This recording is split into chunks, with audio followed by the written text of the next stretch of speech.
Welcome to episode number 25 of the Canadian Prepper podcast, recorded June the 12th, 2019.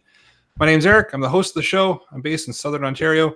I'm a hunter, target shooter, ham radio operator, VE3 EPN, and computer geek. I got into preparedness when I was working frontline emergency services and witnessed an over-reliance on emergency services during major events such as ice storms, power outages, etc. I started a small preparedness company to help people get prepared and be able to look after themselves for at least 72 hours, if not longer. My name is Ian. I live on a small hobby farm on Vancouver Island. I'm an outdoor enthusiast, sport shooter, reloader, CCFR field officer, and my farm's designated handyman. Is Alan here yet? Oh, just came on. Look at that. Maybe we'll come back to him. Hey guys, I'll go next. So my name is Hugues. I live on Canada's East Coast. I'm a Canadian Armed Forces veteran, current first responder. I hold a private pilot's license, and I'm also a hunter and sport shooter. And Alan, are we jumping to me or back to Alan? Yeah. Let's go to Owen. All right. So I'm Owen, and I live in Eastern Canada as well. And I have a background in homesteading, blacksmithing, general trades, and a few other things. Kind of one of the jack of all trade type people. Alan, you missed your intro by about 30 seconds. Yep. Well, here I am. In some people's opinion, I guess. I'm Alan. My friends and family call me a safety nerd. I'm a first responder. I am a locksmith by trade. I got into preparedness and being prepared for things over years and years of experiencing downturns and downfalls and wanting to never have that happen to me again. I've worked in the physical security industry for more than 20 years, and I'm late, and that's my story. Sorry, it's going on your permanent record now, man. That's it. Yeah, that's it. All right, so we've got some heavy metal content. Just one second, guys. Keep going. Yeah. We've got some heavy metal content for you in this episode, and I'm not talking about the music type. We're going to start off with some news articles related to preparedness and the outdoors. Next, we'll be letting you know about how we've improved our preparedness since the last episode. And then we'll get into the main topic of this episode, cast iron implements. So moving to the news, and I guess we'll go with you, Ian. Alrighty, so we got fires in northern Alberta. It's already half the size of the Fort McMurray fire of 2016, so it's been going on for a couple weeks. I put in a link to the show notes on CTV News there, but looks like they're pretty much under control now, but they were quite the early and large fire, to say the least. But the real story I wanted to throw in today was the fact that Google Maps is here to save us. So they've decided to unveil disaster directions, which is part of the Google Maps app, which I don't know, I'm kind of torn on because I threw the link in the show notes as well, but basically they want to do is, in case of emergencies or disasters, they want us to do whatever it tells us to do. So, which is going to lead to what could possibly go wrong? Exactly. So the sheep mentality, of course, everybody's going to go in one direction, which makes you want to go in the complete opposite direction. And, that's perfect, I think. Yeah, I don't know. Let everyone follow that, and then the rest of the ways out of town will be nice and clear for the smart people. Yeah, I foresee another problem. Most likely, internet and cell service isn't going to work to begin with. Well, yeah. So I guess maybe you just get your phone and tap, and well, too late. Everything's gone to shit. So the good news is, I guess, if the internet service is gone, then I guess they're all just going to sit around wondering, waiting for people to tell them what to do. Or they'll all go in the one direction, and like Owen said, like just go in the complete opposite direction, or go with your alternate routes that hopefully you've already pre-scouted, right? Yeah. So yeah, because everyone does that. If they listen to the orientation episode, they should have by now. Or listen to Andrew, right, with the alternate exits thing. Yes, that's true. So yeah, that was my big news. I just thought it was a very interesting thing that Google Maps figured they're just going to save the day in case of disaster. So that's very kind of them. It's at least a noble sentiment, and hopefully it works. I'm not going to rely on it personally, but let's hope that it happens. Let's hope that it's a functional tool. Fingers crossed. Fingers crossed. I'm going to go because I went out of order once again. So my news, there's still whole lots of flooding in the Midwest, specifically Nebraska and Iowa, and it looks like it's going to get worse before it gets better.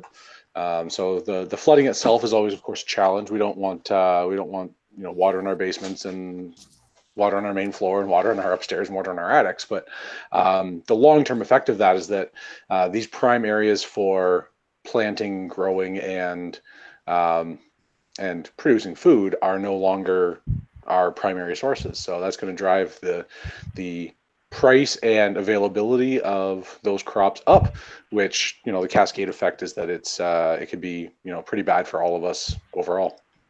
Have they talked about how much of a crop reduction, like in production value, they're going to have? I haven't seen a specific number, but of course the farmers say that there's going to be no crops at all, and the government says that everything's just fine. So somewhere in the middle is the truth. I know around here, I have, I'm surrounded for 5 miles in all directions by fields, and things that should have been planted, 8 or 10 weeks ago are looking at fields where they haven't even been plowed because it's been too wet. So, and that's without any specific flooding. That's just a lot of rain. So I think it's going to be a shortened season, which is going to reduce the size and the availability, and it's going to be it's going to be a bit of a gong show come the fall, I think. Well, so we'll see what happens. So I've got an article here from the Ottawa Citizen in regards to Ottawa's emergency manager suddenly no longer employed by the city in a state of emergency. So from reading it over, it appears that the individual there who was employed by them is no longer employed. There's a lot of mention of just, I'm not saying anything, I'm not answering questions.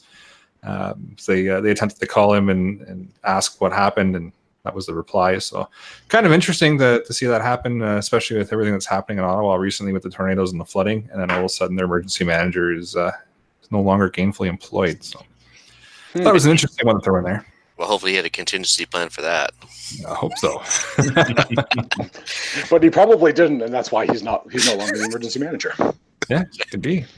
That'll be interesting to see if there's any updates on that. I guess I could probably go. Sorry, what were we going to say? I was going to ask if you guys had anything else you want to throw in for news as well. I just wanted to throw one in now. This isn't one that's recent in terms of the last few days, but I've been following a couple of epidemics that are happening around the world, notably the Ebola in Africa, which is now almost a year into the beginning of the outbreak, and they've had about 1,400 deaths reporting so far out of about 2,200 cases. So the mortality rate is pretty high. So keeping an eye on that, and as well, things like in New Brunswick here on Canada's East Coast, there's a measles outbreak that continues to grow. So just understanding how you can protect yourself against those types of threats, right? So vaccinations. Vaccinations, yes. This is not news. No, I know, and I think New Brunswick now is making mandatory. They're making it mandatory to get your kids vaccinated if you want them to go to school now. So I don't think you can vaccinate for Ebola though. So no, you can't. But just out of curiosity, wasn't that Ebola one? Wasn't that in like a place that's not normally happening in Africa? Like it's like way away from the Congo type of thing. Yeah, that's correct. So it's a new spot that is happening. It is still in the Congo, but it's spreading to other regions, most notably in Uganda, where they typically haven't seen any cases. So and the number of cases and the mortality keeps growing pretty exponentially there. So. Well, they're probably not used to dealing with it either, right? So they probably don't have the protocols in place or anything else. Correct, yeah. That's mildly terrifying. Just a little bit. And there is actually a vaccine for Ebola now.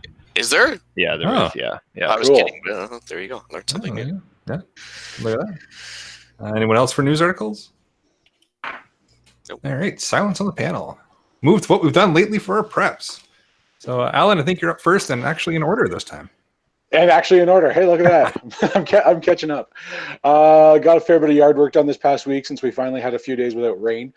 In my area, Thursday, Friday, Saturday, Sunday was the first 4-day stretch without rain since February 10th. So to say that it's been a wet spring is a bit of an understatement. So I got a fair bit of stuff done around, trimmed up the trees, getting ready to getting my gardens turned over. I don't think we're going to get vegetables in this year, but we're gearing up to do a larger vegetable garden next year. Actually, finally met up with Eric face to face yesterday. Yep. In kind of a surprise visit. It was just a couple of minutes as he was driving through from one Timmy's to another, but it was good to finally shake a hand and put a face to the name. So that was pretty cool. We got to exchange some goodies. Yep. So stay tuned for news on that. There's going to be some good stuff coming through. One of those items that we got to exchange, it will involve a product review that's coming up in the very near future. So watch for that on an upcoming episode. Maybe not the next one, maybe the one after that, but that will happen sooner than later. It's going to be good. So for myself, I've been ensuring that my fuel supply has been fresh and rotated, and well, at least in my car. I put about 1,500 kilometers in the car since the last show, so I've been pretty much all over the province.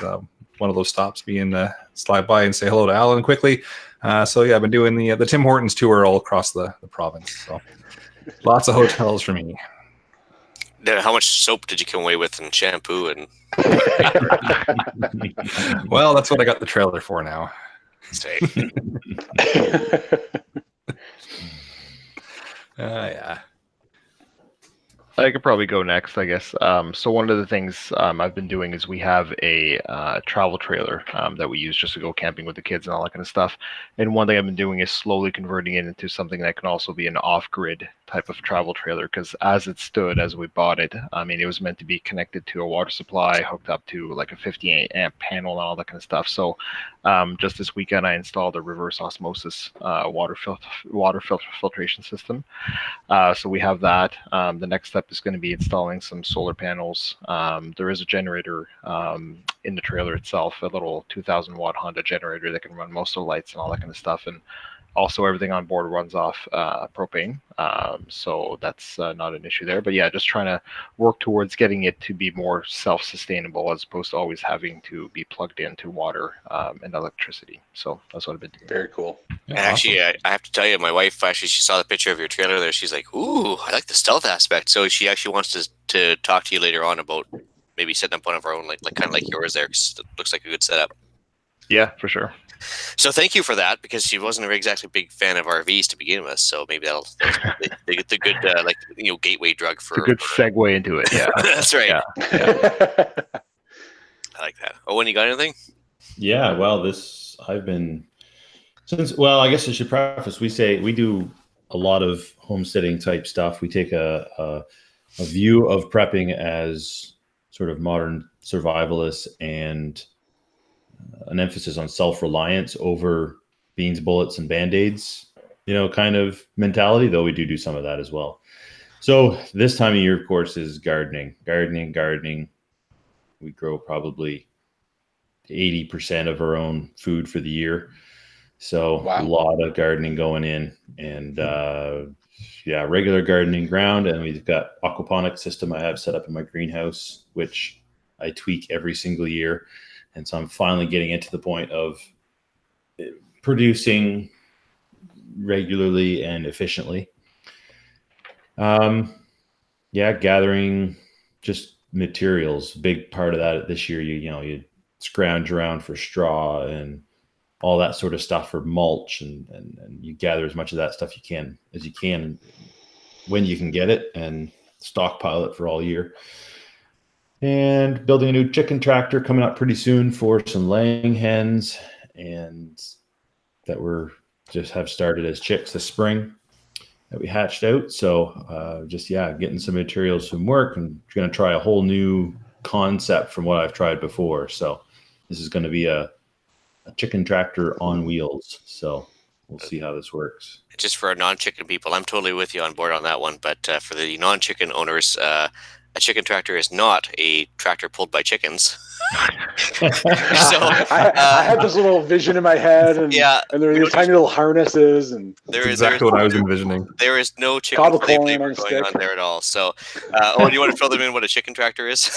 So, a chicken tractor it can take many forms, but it's basically a movable cage that your chickens stay in as you move them around your property, so they have fresh access or access to fresh grass and all that good stuff. There's one style where it's a bottomless cage, and they stay in the cage and they're moved, one cage length every day or twice a day, what have you. And that's how we do our meat birds.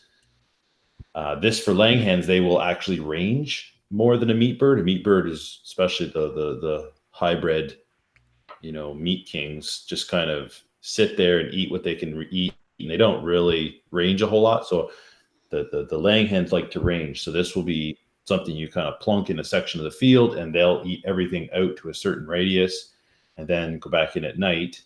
And then once a week or once every 2 weeks, whatever you need, you move it to another section of the field. You just kind of, but it's not a bottomless cage. I'm going to have it up on wheels so it's easy to move around, and it'll act as an actual pen for them all winter too. I'll pull it over by the barn and actually free up some space in my barn instead of having to keep chickens in. Well, the nice thing is if you get the bottomless cage type, it allows them to aerate the soil by scratching away at it, and they get their protein with the worms and everything else and eat the grass. So it all works out well for everybody. So if you have some ground that you need torn up, they're almost as bad as pigs when it comes to tearing up the ground sometimes, for sure. Laying hens definitely are. I find meat birds don't tear things up as much, but laying hens, oh yeah, they scratch and dig and yeah, they go right to town. And you tried something different too. You did trout this year instead of your usual fish, right? Yeah. Last year I just had goldfish in my system. I figured if they die, I'm not out more than a few 45-cent goldfish from the pet store. But this year I said, well, I want to be able to eat this at the end of the year. So I've set up a sort of a jerry rig cooler, which is working okay. And so far so good. I've got probably 8 or 9 inch trout right now in my system. Wow. So Oh, cool. That's a good eating fish. Yeah. So pretty excited about that. Nice. As for myself, I've pretty much been working a whole lot lately. But in the days off I had, I was able to process out a few excess male chickens. So I made my daughters pick and choose their 4-H project birds for the year, and any excess males had to go because not only to be a good neighbor to keep the noise down, but also they were getting big enough from our January hatch, so it was time for some meat birds. So processed those out, and then we started some chicken stock, bone broth, pressure can that all up. What else do we do here? So I reloaded some 9mm in preparation for the charity shoot coming up. And that's pretty much it. Not a whole lot going on around my end, that's for sure. I have a question. When you do the chicken broth and things like that, do you use the whole carcass and the whole bit, or? We don't waste anything. Like after we've picked off the meat, like my wife will actually segment up the chicken and will freeze the actual like thighs and breasts and everything else.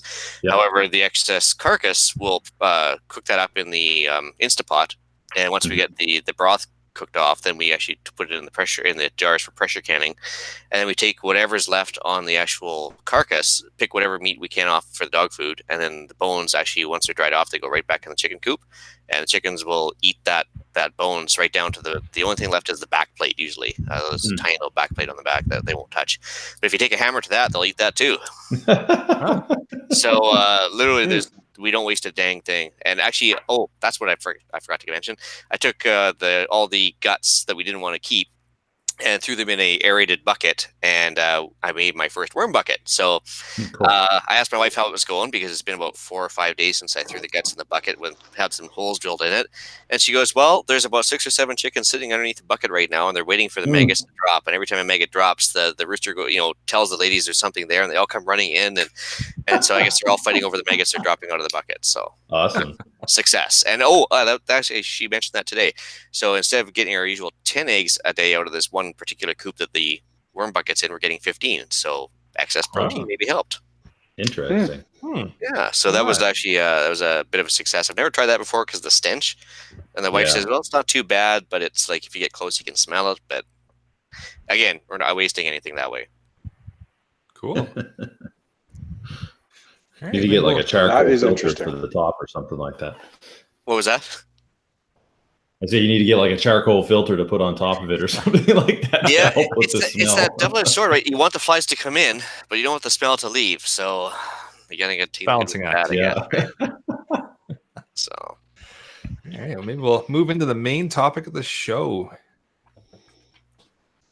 All right, so I guess we're probably asking why we're talking about cast iron, which is a pretty boring subject and not a very, I guess, widespread one that we don't want to talk about for too long. But it is kind of something that you kind of got to plan for. Came up actually last year for me we had a multi-day power outage there. And what it boiled down to is we ended up using the cast iron quite a bit on top of the fireplace. Just because it's something you don't have to worry about breaking. Like, you put a Teflon pan on top of the fireplace for more than a couple hours, and you're probably going to have a ruined pan, right? And as far as keeping the heat, so once you take it off the fire and you want to keep it warm, it maintains heat and everything else. So it is an interesting preparedness product for sure. Cheap. Well, it's definitely cheap if you can find the right stuff. Sure. Yeah. Durable. Like I said, it's pretty hard to break or overheat. And for my wife's nutritional training, I guess it's healthier than using a Teflon pan if you're going to have pots and pans in the house. If you have somebody that has like anemia or wants to get a little bit of excess iron in their diet, it does rub off when you're using it, which is always good. So I had blood donation number 56 today, and that's 56 times I have had adequate iron. So I think that's certainly a testament to its use. Well, that's because you're not a vegan, for one. Well, there's also that. There we go. On another unnamed podcast, we actually mentioned the fact that they had a bunch of vegans on protest in downtown Toronto, and the front page of the article, I had to kind of giggle because all three of them were like deathly white and pale. It looks like they hadn't seen sun for quite a while, and I was like, you guys seriously need some red meat. What they need to cook their vegetables on a cast iron pan. Or Exactly. use a cast iron pan, yeah. Yeah, with bacon. I thought that was a given. Well, you see, if you're going to grease up the pan, you might as well use bacon to do it, right? Yeah, of course. Absolutely. And of course, we haven't covered the worst case scenario for cast iron implements. The blunt weapon. I think every action movie in history has had a scene in the kitchen where the guy takes out the cast iron pan and deflects the knife, and usually cranks the guy upside the head with the cast iron. So that's always a good thing. Hey, Yeah, that's weapon of opportunity. there's no going through that. It's certainly tough. I mean, one of the advantages of cast iron, one of the reasons that it's so durable is because the stuff is generally pretty thick, and it's heavy as a result. So it's certainly not your aluminum or even stainless pan. It's that's maybe lightweight and high speed, low drag. But I have a cast iron skillet in my kitchen right now that's pushing 100 years old, and still in excellent shape. Well, actually, you mentioned the 100 years old stuff on my last the camping trip where the hunting trip where we got skunked. My hunting partner actually had a cast iron waffle iron, and so it went on top of the cook stove, and it was like over 100 years old, and it was still in great shape. And he just had iced oiled up, and he had the mix all set up, and basically it retained so much heat that once you turned off the burner, it was still good for about 4 or 5 waffles. It was just fantastic. And Well, that's amazing. it looked brand new. It was pretty cool. That is cool. Yeah, I have a Dutch oven in my camping kit that's I don't know, it's probably 20 years old, and it's gone with me to a lot of camping trips, and it's made a lot of meals and a lot of memories, and it's in the same shape as when it was brand new. Yeah, so I guess one of the main things with cast iron is it's more resilient in non-standard cooking conditions. So as far as preparedness goes, if you're using it on top of the wood stove, like I mentioned last winter, you can use it in a campfire, use it with charcoal, like briquettes, or like you mentioned, the Dutch oven. I mean, that's have you guys ever used the Dutch oven and how that works? Is anyone going to make a Dutch oven joke? Or I'm waiting for it. I was trying to avoid it. I was trying to class the podcast a little bit. We've already done the poo episode, but I was waiting for it. And I was actually going to walk you guys right into it by telling you I gave my wife a Dutch oven last year. And nothing. I was going to so mention if you're earlier this year we had made I'd gone out on a camping trip, a 2-day winter camping trip, and we actually had bison ribs that we made in a cast iron Dutch oven. So we basically made pretty primitive tripod that went over the fire, and we basically started these ribs around 9 o'clock in the morning and had them around, I think, probably 7 or 8 o'clock at night. So they simmered on the fire for like 11 hours. And it was great. I mean the Dutch oven is so versatile. It can take the heat all day. Don't have to worry about the finish or anything on it, right? So between the pans and the Dutch oven. I can't see myself having anything else for cookware in the bush unless I'm looking for something very minimalist. And if I'm going backpacking, obviously I'm not going to carry a 15-pound skillet around, right? I've got titanium cookware for that stuff, but other than that, when it comes to truck camping or anything like that, it's the way to go, I think. Well, and that's certainly a consideration if you're if high speed, low drag is your MO, or it's your goal, then cast iron is not for you, because No. there's nothing light and nothing portable about cast iron. It can be moved, but you've got to be prepared for it. One of the first things that I learned how to do with a Dutch oven when I was a kid in Scouts was we would bake bread in it. That was always the scouting challenge. And you take the coals and you pile them on top of the lid, bury it in the coals from the breakfast fire, and you have bread in an hour, because it'll reflect the heat back in. It's fantastic. Yeah, I've seen some a lot of recipes that they do bread, not just in the Dutch oven, but like in a pan, or sorry, in a frying pan in the oven, like cornbread and like a cast iron pan and all that kind of stuff. So yeah, that's something I'd love to try. Well, I think YouTube's your friend on that one, but I mean, even bannock, your typical Canadian frontiersman food type of thing. It's all meant for cast iron usage. I think Alan nailed it with pouring the coals on it. So, like, for an energy conservation perspective, if you have a fire that's dying down, one of the last things you can do is take the Dutch oven, throw whatever food you want into it, throw the coals on top, and walk away. And an hour to a few hours later, you have another cooked meal, right? We always did that at the end of the night. Instead of putting out the fire, we would put the Dutch oven in, put the breakfast food inside, and then put the coals on top, and then we would have fresh bread with sausage in it for breakfast. Oh, that's awesome. Just let it cook overnight before you sack out, and it's good to go. That's a good idea. Yeah, really good idea. So yeah, other than the Coleman stove usage, the campfire, I mean, it's more resilient than most cookware. I think, other than the weight aspect, it's pretty good. Limitations, the waffle iron I was mentioning the other day, or 5 minutes ago, I guess it had some rust issues. Basically, yeah. There you go. When you're a host on this show, it feels like it was a few days ago. Yeah, that's right. So, hey, I was up at 2:45 this morning. Leave me alone. So, but are you sure that was this morning? And you said to treat you like Furlot. So well, you're supposed to treat me worse than Furlot. So keep going. But so rust is a big issue with the cast iron, because there's actually no chemical treatment on it at all. So it does need oil. I'll start off by saying animal lard will work as the oil that you need to work with cast iron. But has anybody actually dealt with like a new cast iron pan before? Oh yeah, I've had one in there. I mean, you go through the seasoning steps, and once again, YouTube is your friend. I learned how to do it with a book that unfortunately did not survive a flood, but it was the Complete Outdoorsman's Bible, I want to say, and I can't remember who wrote it, but I got that as a gift, when I was 15 or 16, and oil it and heat it, and oil it and heat it, and open your windows because it's going to smoke, and learn how to season it. We could go through the steps, but that in itself is its own video, because it takes a fair bit. But it's a great. Once it's done, you shouldn't need to do it again for a while unless you let it sit in water. Yeah, so as long as you don't let it sit in soap and water, you're definitely don't let it really sit not gonna. It's not gonna rust. Like the seasoning really bakes right in.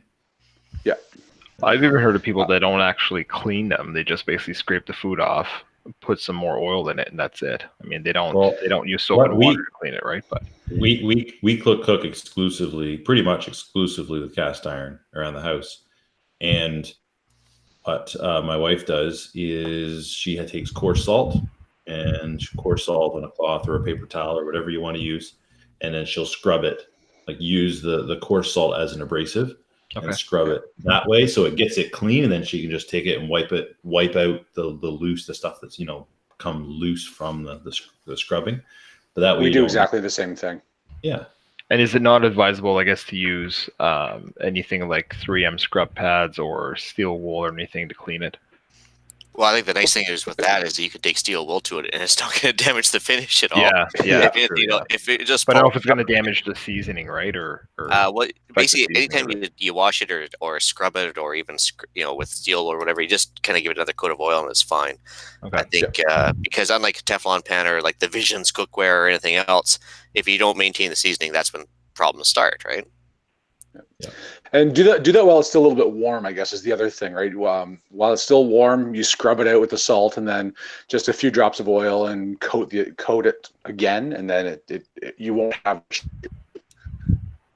Yep.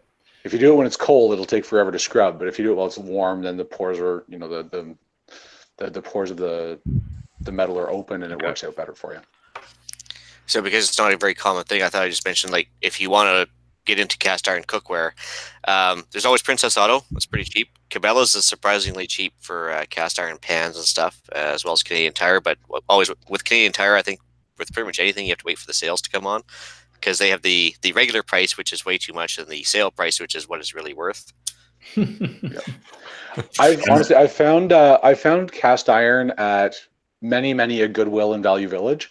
It's stuff that's usually been around, and Grandma and Grandpa die off, and they pack up the house and ship it off to the Goodwill, and that stuff comes up pretty darn cheap when it's available. Yeah, that's been our experience. Our best, steals on cast iron have been private sales, either through like Facebook Marketplace or your local Facebook classified group or Kijiji and that sort of thing. But yeah, it just all of a sudden it pops up, and people are like, I got this old. And they've just been brown with rust. Well, I think most just people take a really stiff wire wheel and clean it all up.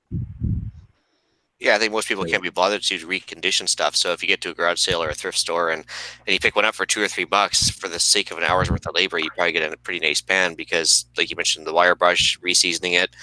Actually, if you take it to a self-clean oven, you just throw it in the self-cleaning oven, let it work through a self-clean cycle, and that takes most of the rust off or loosens it up. And then after you brush it off, it's doesn't take long to get a brand new pan, does it? Oh, they look brand new. Like you really can't wear them out. Yeah. So that's one way to do it. There is actually I thought I mentioned the ceramic coated cast iron from Canadian Tire. It's called Le Creuset or whatever, but we got a few of them when they were on sale at Canadian Tire, because I think their regular price is like, I don't know, $100 a pot or something, and then they go on sale for $19 a pot, which is the real price. So, are you talking Tire for that? Yeah, you're talking about KitchenAid, or because I think like Le Creuset, the actual ones made in France, like the enamel coated cast iron, those pots are like $300 to $400. Yeah, well, those are the ones. Yeah. So they go on sale for like $19 quite often at Canadian Tire. And what's funny is the pots that I have here in my kitchen. So probably 2 years ago, we bought an induction stovetop, and I had to get rid of like 80% of my cookware because a lot of it was aluminum base and all that kind of stuff, and it wouldn't work because it's got to be ferrous, right? So I ended up with some cast iron pans, some cast iron cookware, and then a few other steel things. So that's when I really got back into using that stuff. And the set of pots that I have are from when my parents got married back in '82. And they're the best ones that I have as far as retaining heat and cooking in it and all that kind of stuff. So yeah, it's not just the cast iron too. I think it's the enamel stuff. And a little tidbit of information: if you have a Le Creuset branded enamel coated cookware, if the enamel finish is damaged, you could bring it back to any store, lifetime warranty. They'll fix the enamel finish on it, even if it's 50 years old. They'll fix it for free. So because I had one of the pots that had 3 chips in the bottom, and I read online that was the case. I called my local store here in Nova Scotia, and they said, yeah, just bring it in. Took 3 weeks, and I got it back with the finish all fixed up. So. Well, that's like Fiskars or Craftsman tools or anything else. That's awesome. Yeah, exactly. Yep. So yeah, I mean, the ceramic coated is nice in the fact that you don't have to oil it up, and it still works just as well, right? I mean, it retains the heat. It doesn't mind excess heat or anything else. I'm not sure if I throw it in the fire or not, but it certainly works on a stovetop. Yeah, I don't know that I'd put in the fire, just because it probably, I think would probably affect the finish, at least on the outside. But I mean, the other stuff, the straight up cast iron, I mean, I throw that stuff in the fire all the time, right? So it's the only way to cook. And hey, it's disinfected too as soon as you throw it back in the fire, right? There you go. Yeah, that's right. Yeah. So yeah, like you mentioned, conditioning the pans, we could probably throw that over to YouTube. I mean, basically it boils down to like an hour at 375 with some oil on it in the oven, and that's a good way to start. But I mean, there's whole videos on that, isn't there? Yeah, absolutely. And the idea is you want to open up the pores, right? You get it warm, you open up the metal, and then all that oil is going to seep in, and that's going to provide that conditioning. And it's pretty much a non-stick surface if you do it properly too. So do that. Watch a few different videos of a few different people doing it, and take the common elements, and that should give you a good base of how to do how to season your pans. So, question for everyone on the podcast here: is there when you're looking at new cast iron? I mean, I see brands like at Canadian Tire they have Woods, at Cabela's they have Lodge, and there's a pretty significant price difference between these two brands. Is there one brand that's better than the other as far as the, I guess, the thickness of the material, the quality, or anything like that? Is there any discernible difference that you should really lean towards if price wasn't a factor? Or Well, I would actually probably bet money they're probably all made at the same factory and just branded as required for each company. probably. Yeah. It's kind of like Turkish shotguns, right? Like, I mean, they rebrand them in 30 different names, but it's actually all made in the same factory. Yeah. It's such a small niche market now. I don't know. There can't be that many places producing them, right?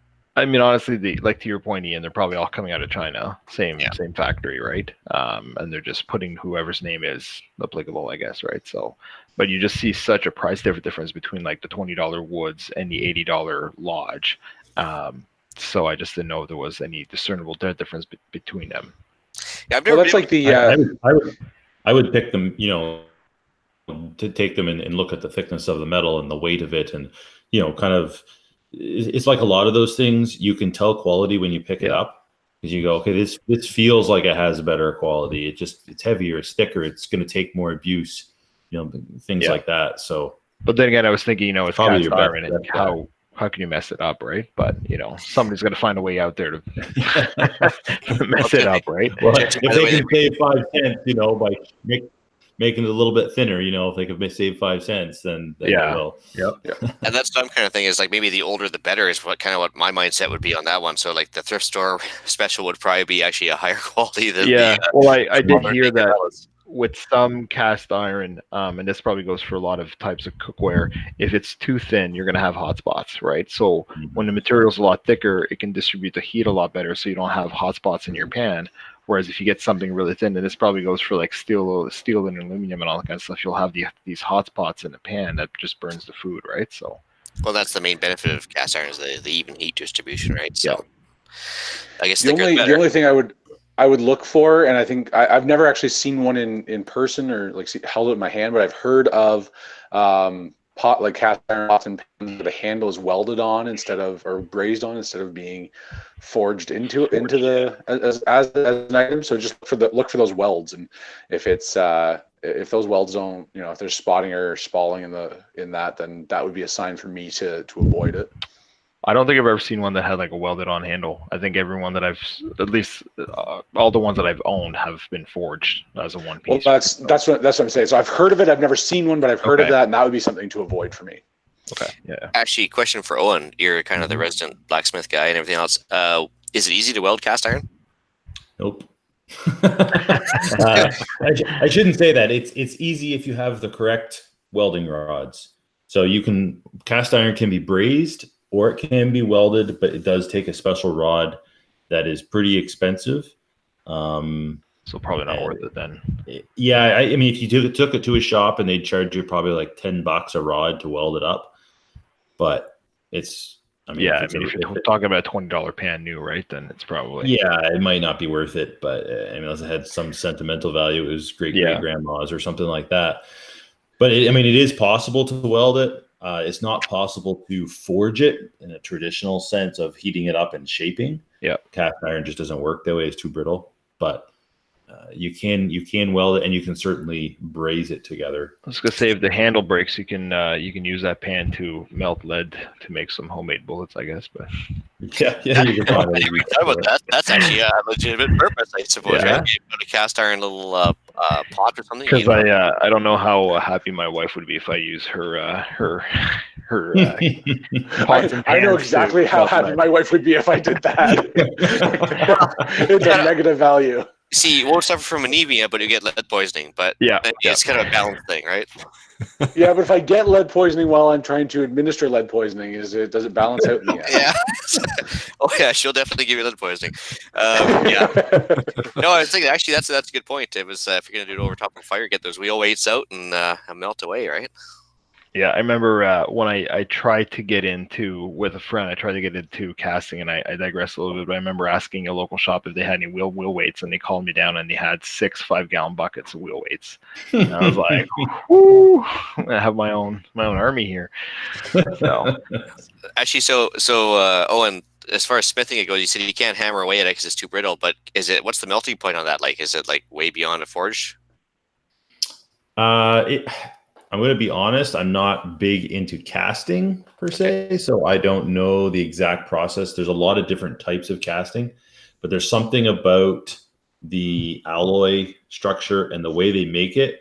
It's very granular, and you can't. It's got a really coarse grain, right? Yes, it has a very, very coarse grain. On it, yeah. Almost like when you break it, it almost looks expanded. Gotcha.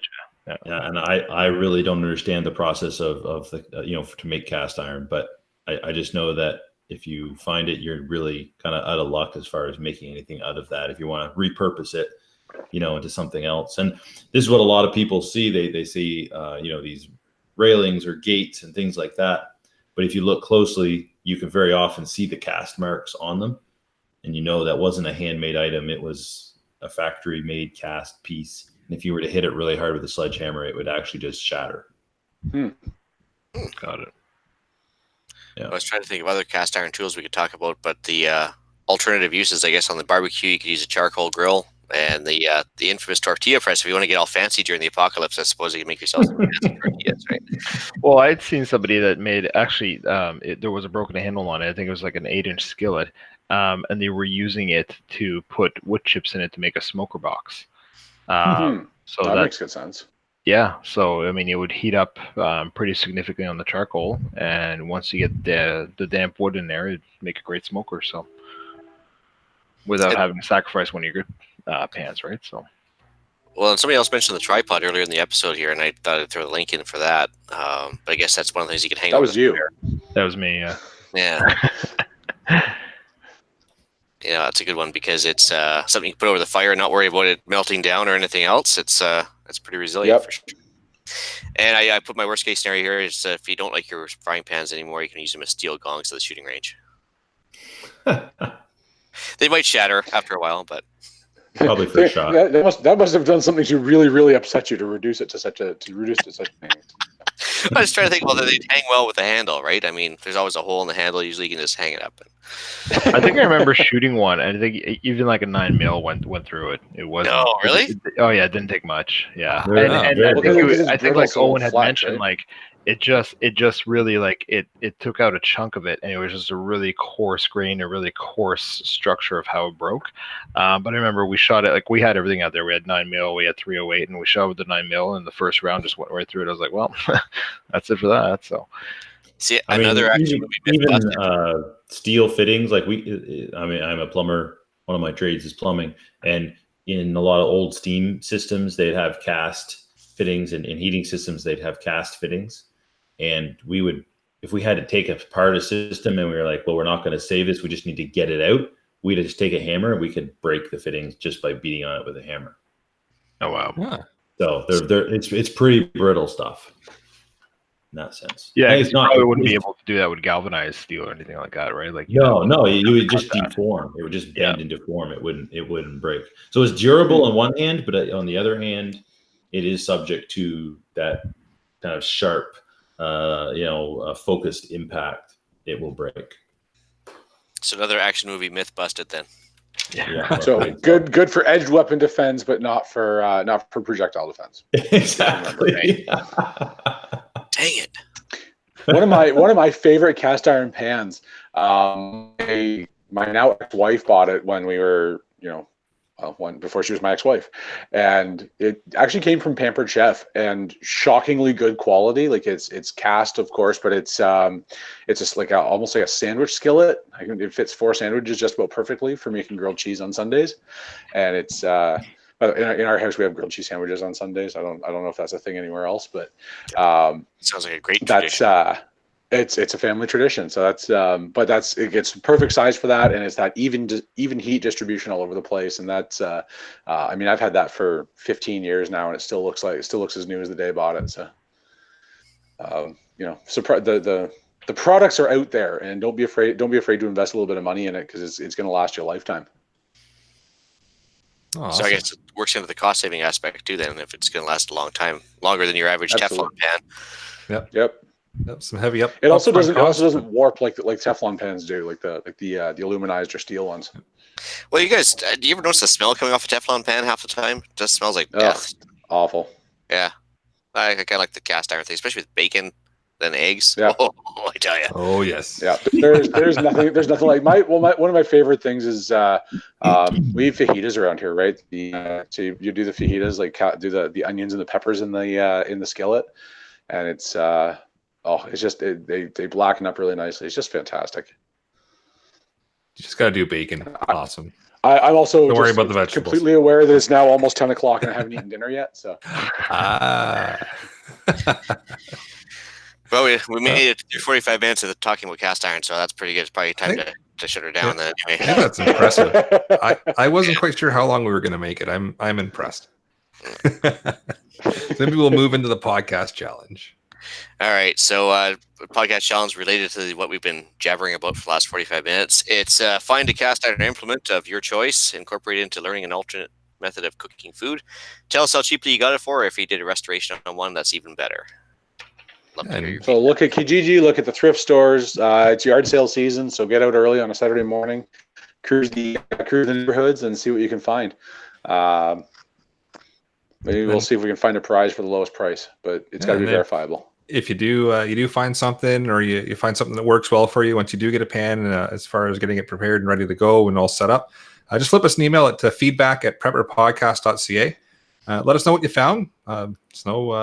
Maybe we'll have a bit of a competition and see who can get the lowest price and where they found it, or general area at least. And just flip an email into feedback@prepperpodcast.ca. Let us know. We'll move into some upcoming events. So we've got the 2019 annual Preppers Meet. It's coming up in Desborough, Ontario. It's running July 11th to 14th. So it's coming up quick now. If you check out annualpreppersmeet.com, I believe you can still get some tickets. Reminder that if you do go, any of the vendors, or if you're registering right there at the time and you're paying for your entry and your tickets, it's a cash-only event. Cell service there is slim to none. You usually have to stand on one foot, touch your nose, and raise your hand up in the air, and maybe touch your tinfoil hat if you've got one with you, just to make sure you get some cell signal. So cash-only event for that one. But it is a worthwhile event to get out to. A lot of great presenters, a lot of great things to learn, and a lot of awesome things to do for the time while you're there. But how's the shortwave reception? Shortwave actually works fairly well. I was able to hit a repeater out there, so there's repeaters there. I asked Che to come on here and give us a quick blurb on the channel, so we'll see if he comes back to us or not on that one. Perfect. He's the organizer for that one. Yep. So as far as myself goes, I got a July 6th, the Podcaster Charity Shoot is coming up in Drumheller, Alberta. Everyone's welcome. So some planned events, including a maple seed course on July 5th, the day before the event. Stop the Bleed course on July 6th. There's a morning and an afternoon class. There's going to be obviously some tournament shooting, basically just 50, 100 yard, 200, 300, I think, pancake targets type of thing. Maybe cast iron, who knows. And then they've also got like a miniature IPSC run for people who've never done IPSC before. So you can bring your handgun there. That's great. Pig roast in the evening, and that's a separate event. You have to pay money for that one, but they're going to throw a couple pigs in the ground for that one. And the proceeds are going to the Big Country Anti-Violence Association. So you can find information on that on the Facebook under the 9th Annual Podcaster Charity Shoot, or you can just drop me an email. Awesome. So we've got a product review coming up as well. Alan's hooked us up with a cool new safety product. So we've also got a good, nice, decent discount as well for the product. So some more info to come up in a future episode. I believe it's going to be the next one that we're recording. So stay tuned for that. I apologize in advance for my video editing and shooting abilities.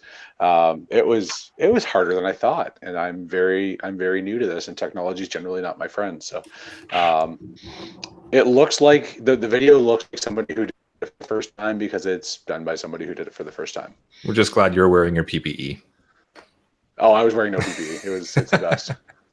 Well, as long as you had like the scorpions, like Rock Me Like a Hurricane going on in the background or something, or some sort of action music, it'd be fantastic. Oh yeah, it's gonna be fine. So I'm gonna send you guys a video. You can edit it because I don't know how to do that.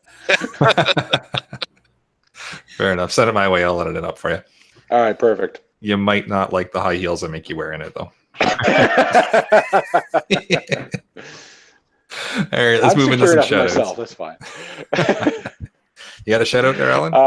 Yeah, I've got a shout-out to the local amateur radio club.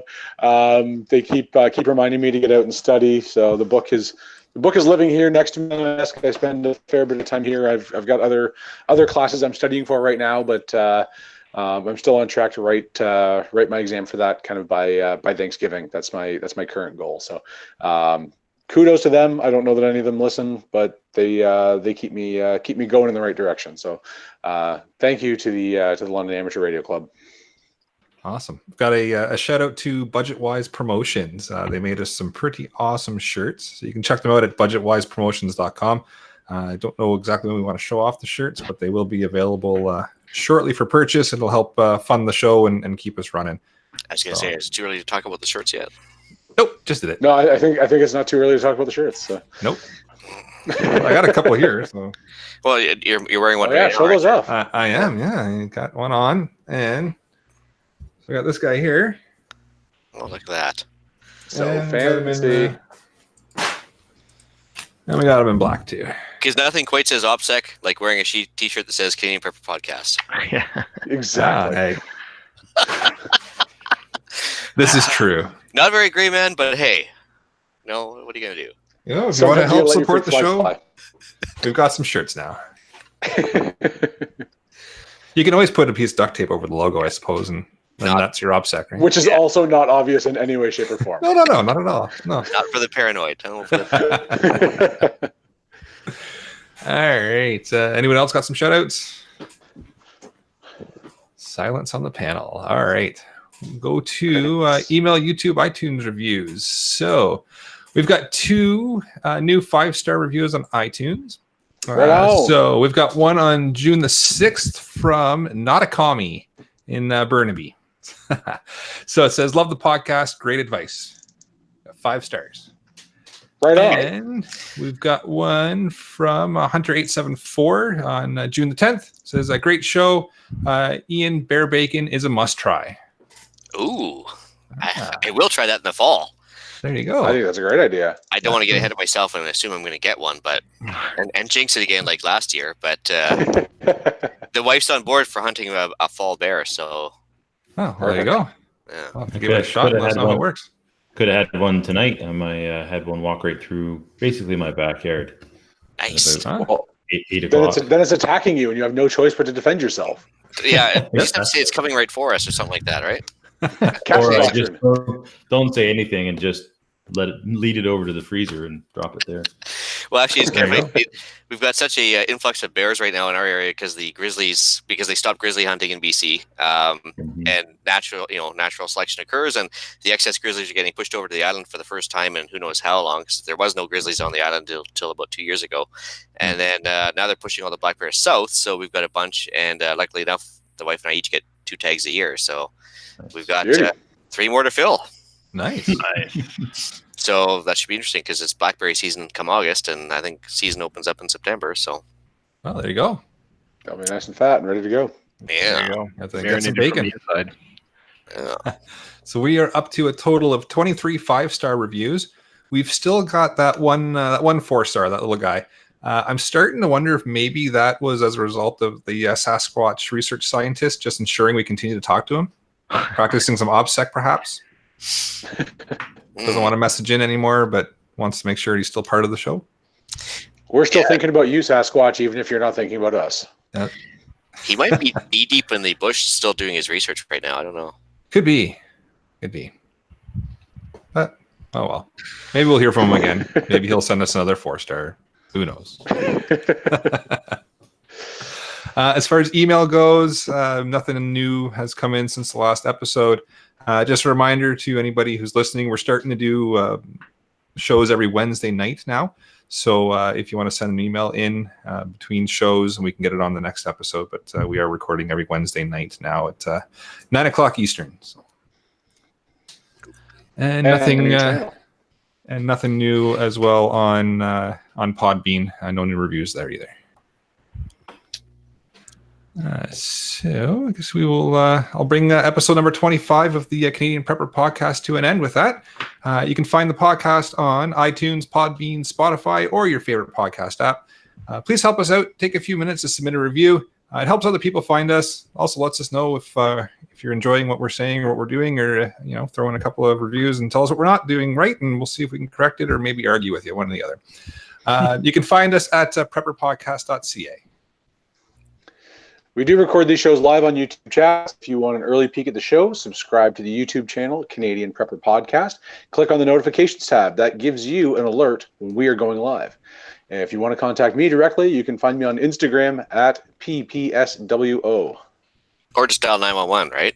Yeah. Well, I mean, in this area, yes. If you're within my municipality, then I will come running. I thought it was 912. Oh, that's the secret one. We're just going to talk about that. That's the secret one. Oh boy. All right, Hugues. Sorry. So as for myself, I can be reached at hfxprepper at gmail.com. And you have your own YouTube channel as well? I do. HFX. Yeah, if you just look up HFX Prepper on YouTube, that's where you can find me as well. Starting to post more videos on there now. Awesome. And how about you, Owen? Yeah, if people want to get hold of me, they can check out my Facebook page. It's facebook.com/Welsh Blacksmith. And that's where I post all my ironwork and various blacksmithing projects. I also have a YouTube channel that is small and growing, and it's mostly just a place I threw random videos of stuff I do. But if you just Google YouTube my name, rather, it should come up. I don't have a fancy custom URL yet because I don't have enough subscribers. So if you want to go over and subscribe to my channel, then I can get some fancy, custom URL like HFX Prepper. I haven't. I don't think we actually talked about your last name. If you're okay with sharing that or not for YouTube, but yes, that's true. I should put that on there. Owen Flewelling. Flewelling is my last name. If you can figure out how to spell it, then you're worthy of my YouTube channel.